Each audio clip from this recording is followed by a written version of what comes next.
time doesn't permit an all-inclusive history of the Bushkill Resort, as it's far too rich with its beginnings dating back as far as 1892, when Jacob Ottenheimer acquired its 12,000 acres.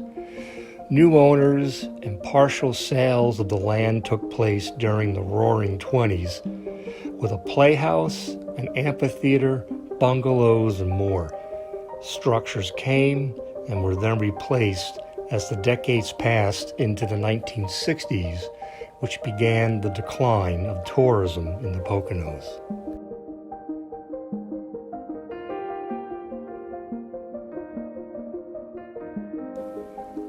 By 1990, the resort was closed. I used to work next door at the now defunct Tamiment Resort as I watched the end of an era in entertainment.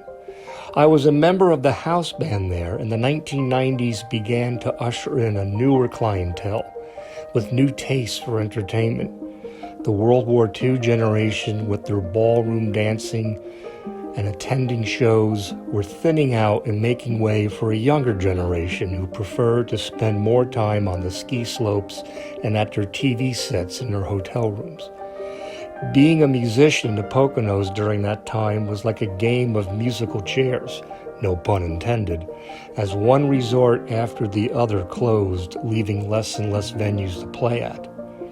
Today, like so many other places, the Bushkill Resort is a graveyard of rotting buildings, tennis courts, and parking lots. YouTube has a fair amount of videos by those who have explored inside the place, so if you're interested, check them out. Today, however, my only goal was to get aerial footage.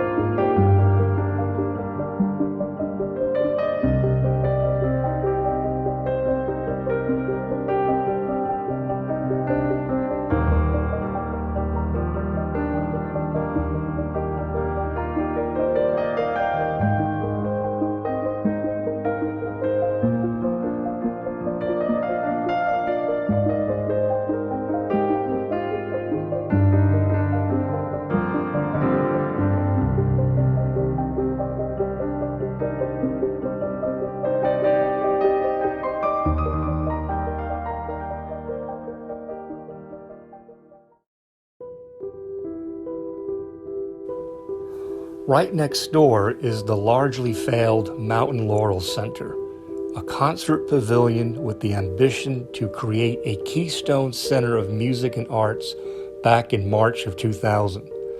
The hopes were to make it the summer home for the Northern Pennsylvania Philharmonic, the New York Pops, and the Pittsburgh Symphony Orchestra.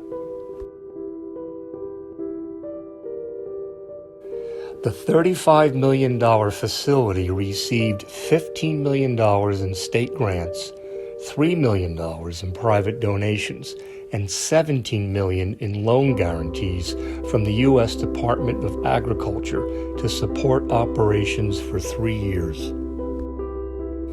It had a covered seating capacity of 2,509, an uncovered capacity of 7,500 when it opened in 2003.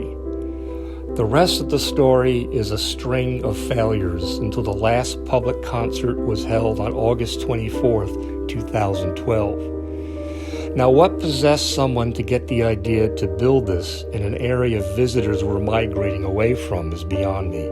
True, it was not just another resort, but it was pretty clear a lot of Pocono's tourism problems had to do with better highways and cheaper airfare over the decades to enable people to go to other places. Even an arts center, with all its promise, wasn't enough to bring the crowds back.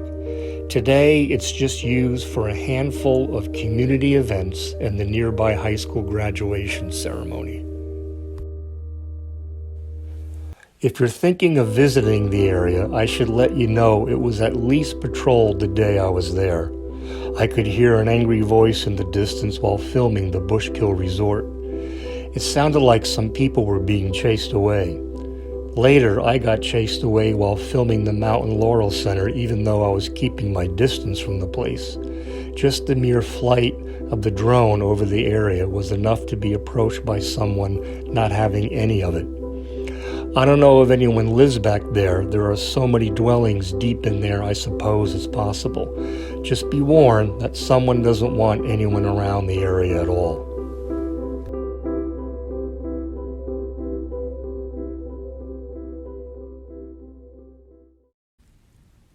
If you're enjoying this channel, please give this video a thumbs up and help me out by subscribing.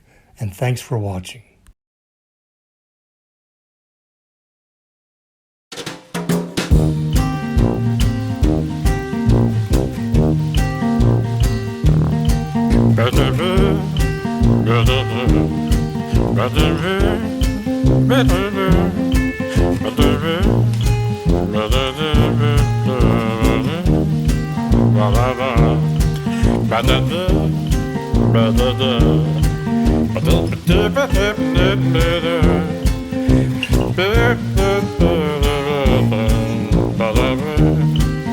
Ba